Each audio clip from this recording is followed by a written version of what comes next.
Have you ever been brand new on the job and then thrown into the deep end and told, hey, good luck out there? Or maybe you've even heard yourself say that to a new hire? Hello, difference maker, and welcome to IDD Leader, the podcast that's all about helping human service organizations retain and grow their workforce using behavioral science. I'm your host, Nate Beers. Let's dive in. Today, I'm mixing things up. I'm not just talking to leadership. I'm also talking to DSPs. Now, don't get me wrong, I'm still talking to leaders too. You'll see what I mean, but let's start with a story. Years ago, I was 3 months into a job and I had seen some serious red flags over my very short tenure there. I woke up one morning and yet another crisis-filled, "We need to talk right now" text came through from my micromanaging and control freak boss. I felt dread running through my body. You ever been there? I didn't want to hear the guilt trip or the power play or the manipulative, quote, pep talk from this insecure boss yet another time. And that's when it hit me like a ton of bricks. My employer wasn't just an unhealthy organization. It was straight up toxic. Oh, well, as you already know, some organizations run like a well-oiled machine. But others, not so much. But when the broken systems go unchecked, they really can end up creating toxic workplaces that push good people and good DSPs away. Today, we're going to dive into 5 big red flags, 5 things you never want to hear your organization saying. And if you're a leader in that organization, you want to make sure that you and everyone representing you is not saying these. But most importantly, we're actually going to talk about how to fix each one of these. So here's red flag number 1. Good luck out there.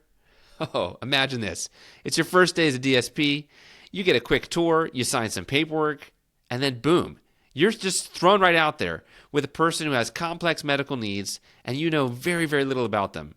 No one explains their daily routine, their triggers, their behaviors, or even where the fire extinguisher is. You ask a coworker and they shrug, yeah, they don't really train people here. You just kind of figure it out. That scenario is not just frustrating, it's unsafe.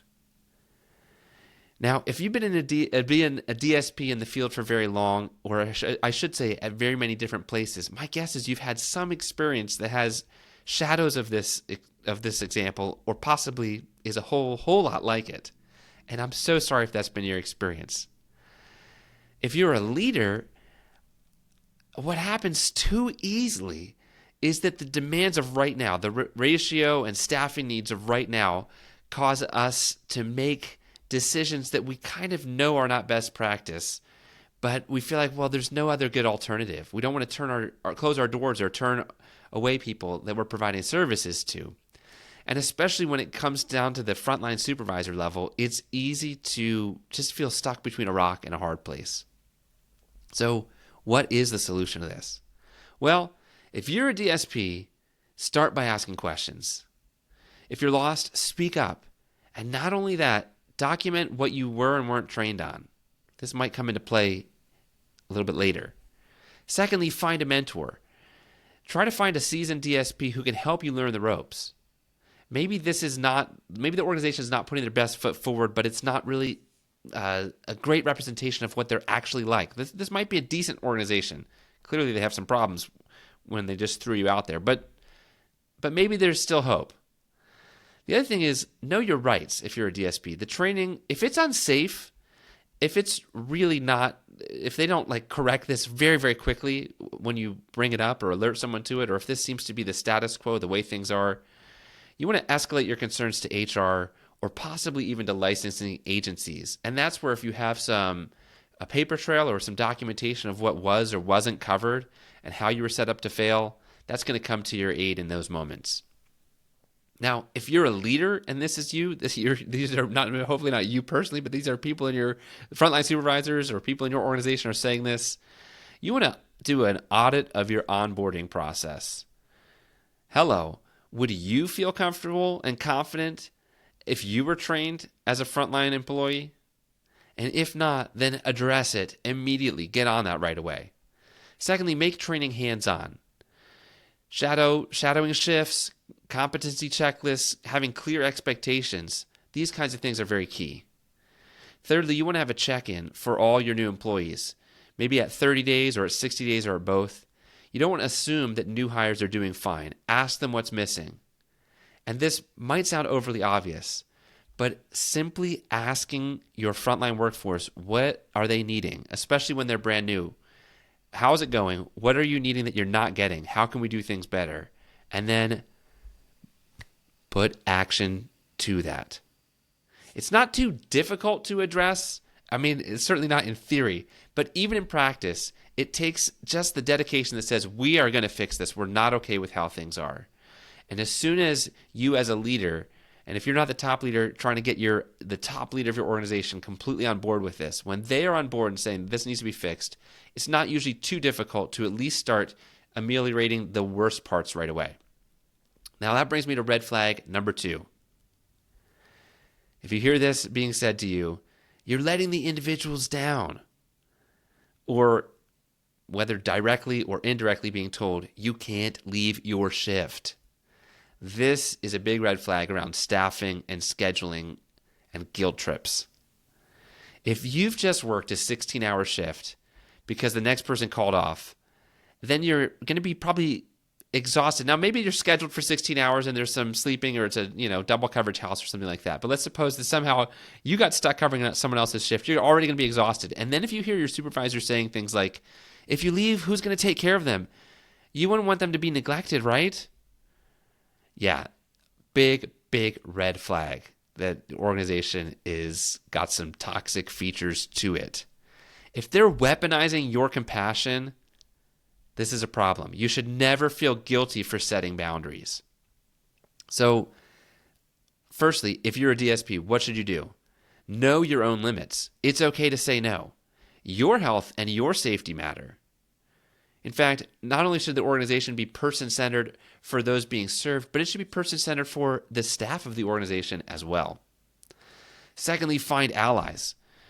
If this is happening to multiple staff, bring up the concerns as a group to HR or to whomever you need to report this to. If there's a quality management or quality representative at your organization, bring it up to them. And then thirdly, just like in the first example or the first red flag, document everything. If overtime is more or less forced, I don't mean once in a blue moon something crazy happens and no, they really need you to help cover. That's kind of just normal real life stuff that can happen. But I mean, this is a pattern, then by all means, keep records of it. Now, if you're the leader, whoa, let's go after the root causes.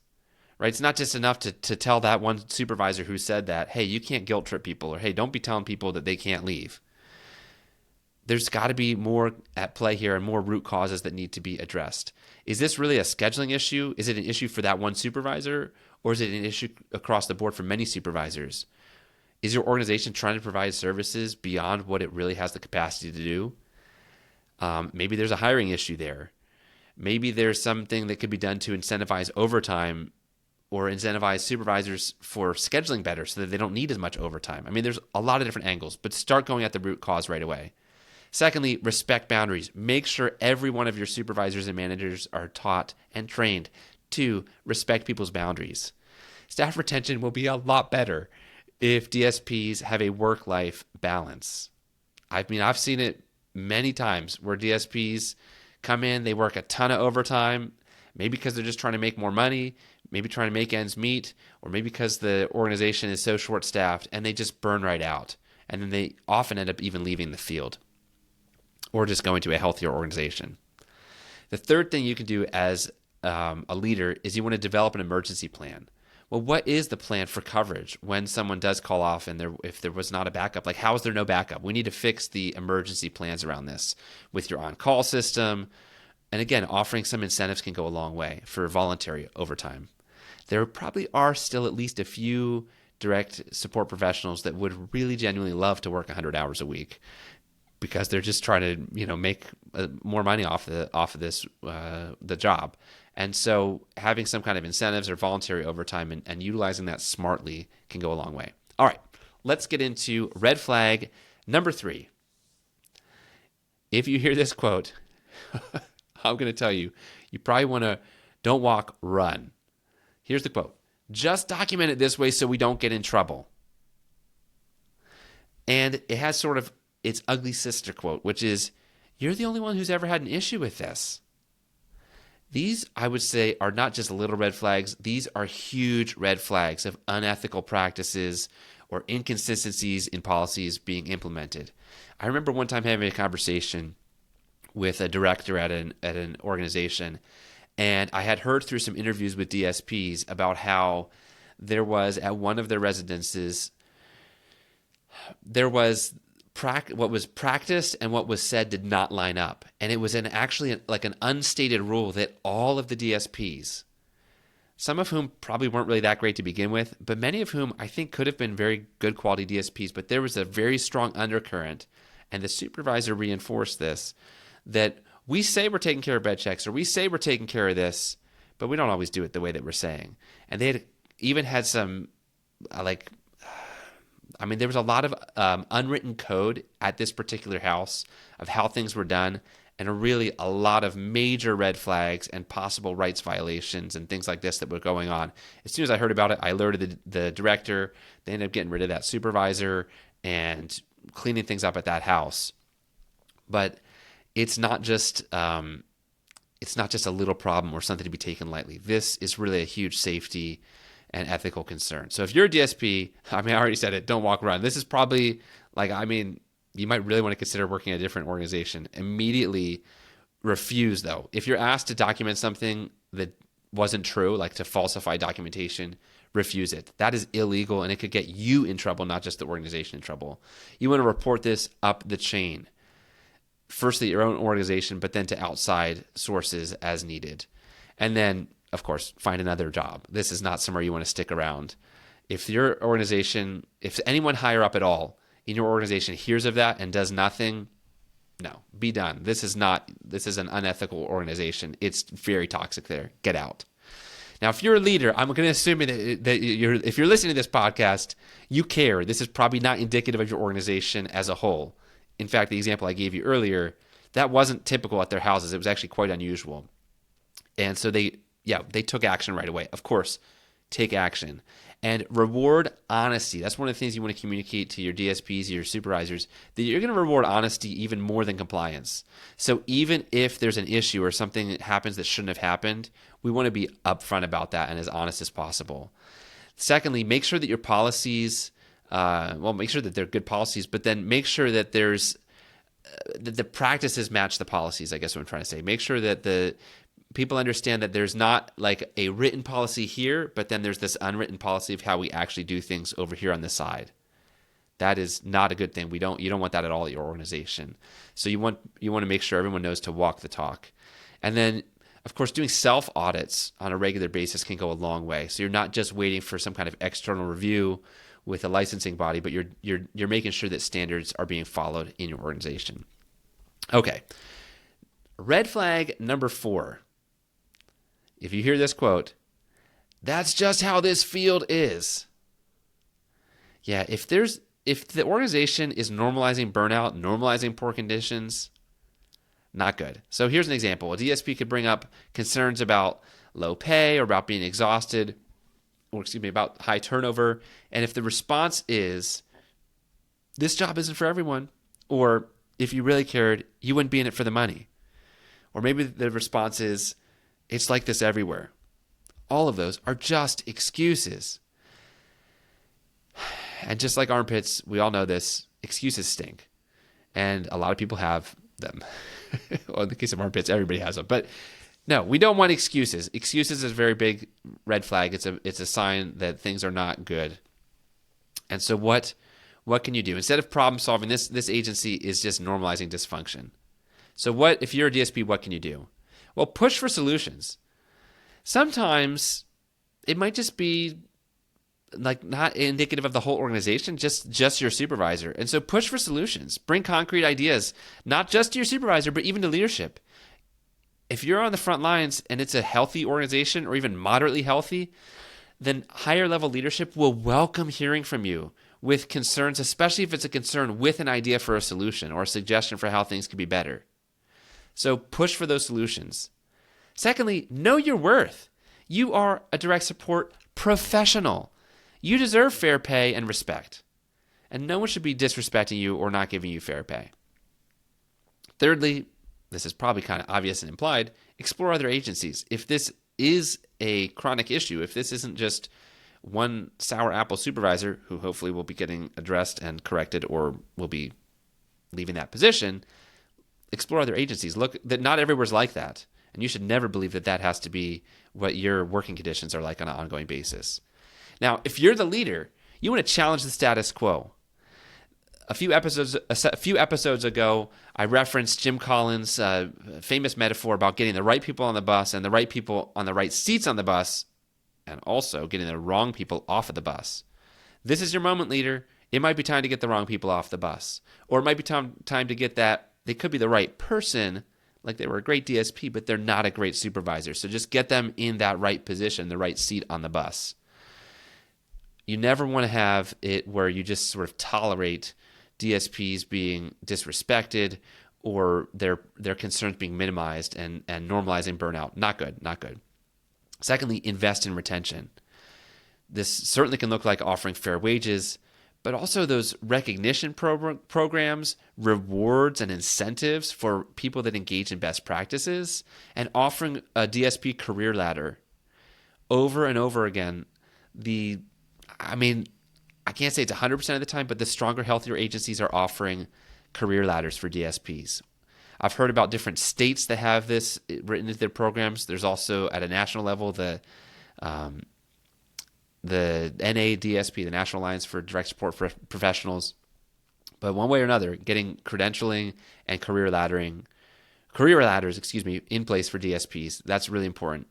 And then seek feedback proactively. So you're not just want to listen when people are quitting, not just exit interviews or, gosh, what went wrong? Yeah, those are valuable. Not just that, though. You want to be proactive. How are things going? Asking for feedback on a regular basis from your frontline workforce so that there's not some kind of disconnect between what you are trying to do and what's actually happening on the ground. All right, here we go. Last one. Red flag number 5. This is the quote that you're going to hear. Ready? Crickets. Nothing. Maybe you're hearing nothing as a frontline workforce. As a frontline worker, as a DSP. If you're hearing nothing, there's no feedback, no recognition, no communication. That is definitely a sign of a toxic culture at that workplace. You're showing up every day, you're doing your job, and you're never hearing a word from your supervisor. Yikes. So this, crazily enough, the thing that is the most harmful to retention and to engagement from a workforce is hearing nothing at all. Now, I'm not recommending what I'm about to say next, but check this out. Organizations that regularly berate and belittle their employees have better statistics around engagement and retention than organizations that communicate next to nothing to their employees. That's how negatively powerful neglect is. I know, isn't that kind of crazy? Well, if you're a DSP, you want to ask for feedback. That's one of the first solutions. Just start asking for it. If you're not hearing anything, request a check-in. They should respond well to this. They should want to check in with you. You can also advocate for yourself. You can document your successes. Don't just wait for other people to notice it. And then you can also shout out and recognize your peers. Hopefully there's some kind of a structure in place to do this or a pathway. Another organization where I have consulted with, they've set up a whole nomination system around above and beyond awards and even attach some rewards and points that have dollar value to this, where peers can nominate each other when they see someone going above and beyond the call of duty. And their workforce is regularly using this, and it's had great results. So hopefully there's something like that in place, but even if there's not, you can start to do it informally, where you're calling out and giving kudos to your peers and your coworkers. Now, as a leader, if this is the situation and people are hearing nothing, obviously they're going to be feeling a huge disconnect from you as a higher level leader. but even probably from their front line, from their direct supervisors, they're going to be feeling a big disconnect. So you want to make feedback routine. This really gets back to something that I love talking about and we've covered multiple times, and I'm sure I'll keep singing this song for the years to come, which is you need to have high-impact supervisions, a one-to-one meeting happening between every worker and their boss at every level. So even a manager needs this with a director, or a supervisor needs it with their manager. Certainly your direct support professionals need it with their supervisor. But a high-impact supervision involves feedback. Now, hopefully it's happening and needs to be happening not just at a once a month or more. It needs to be happening not just at a once a month meeting, but it also needs to be happening throughout the month as well. So you want to make sure that that is part of the culture there at your organization, and then it's just mandatory. That's required. That hey, if you oversee people, if someone reports to you, you need to be having regular check-ins with them, and you need to be providing feedback at those check-ins, and certainly beyond that as well. And then celebrating wins. There are so many ways to build this into your organization, but you can really celebrate the wins that are happening through peer recognition, through like a shout out board or a kudos board, through even like a monthly newsletter. I mean, the possibilities are endless, but you want to have celebrating wins become a very normal part of the culture there.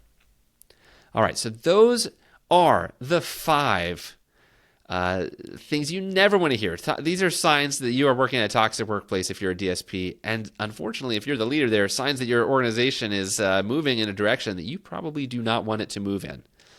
You do not want to hear things like, just document it this way so you don't get in trouble. And you don't want to hear things like, good luck out there, or it's this way everywhere, or to hear nothing at all. Yeah, avoid all those things. And instead do the solutions that I talked about. Now, if you're a DSP, you want to pay attention to all these different red flags. No organization is going to be perfect. If you find that you've worked at multiple organizations and you're always having these problems, I would start to, and I don't mean any offense in this, but start to ask yourself questions of like, what am I bringing to the table here? Am I bringing out the worst in those around me? Am I really bringing my best to this job? Because there may be something to change on your end. But assuming that you've already done that, then you really want to look for a healthy organization, because they are out there. I am talking with leaders at healthy organizations on a very regular basis. It is so encouraging. There are great things happening in this field. You do not need to leave the field to get a healthy organization. You just need to find one in your local area. And by all means, don't just be a victim of this. Speak out about it. If it's really bad, report it to who it needs to be reported to, and advocate for yourself. These are lifelong skills that are going to aid you no matter what job you're doing and no matter what role that you're having. As I think the quote's attributed to Gandhi, but be the change you want to see in the world. And then for you, leaders that are listening, if you're a leader listening to this, what I want you to do at your organization is just do a quick audit of those 5 toxic signs of red flags of a toxic organization. Figure out if any of those are happening at your place of work, and then address them. Get on that right away. That would certainly be the obvious action step. The one step I want to leave you with is if any of those 5 resonated with you, do something about it, and do not delay on that one. That's something that you want to address right away. Okay. Now, I've got something for you. It's a free guide. It's the top 10 questions to help you solve DSP turnover. You can get it for free at iddleader.com/top10, TOPTEN. So the word 10 is spelled out. And it should help you. The goal here is just to give you a simple tool to start to be looking at, have we done this? Have we done this? Are we addressing this issue? Because as you already know, solving DSP retention is not a one size fits all approach. Is not going to cut it. It's not simple. There's a lot of complex things. And so that guide is there to help you start to aim you towards solving that, and hopefully start to address where you've maybe gotten tripped up or stuck in the past. Lastly, if you found this podcast helpful, would you please consider sharing it with a friend? They probably need to hear this. And if they're stuck in a toxic workplace, they need to be validated and know that it's not like that everywhere. They do not need to stick around. And what other actions can they take to start to advocate for themselves, even right where they are? and certainly any leaders that are struggling with high turnover, I would look very closely at those 5 red flags and try to figure out, is that going on here? So whoever you share it with, they'll probably be really thankful that you did. All right, well, until next time, here's to your difference maker. Keep up the amazing work.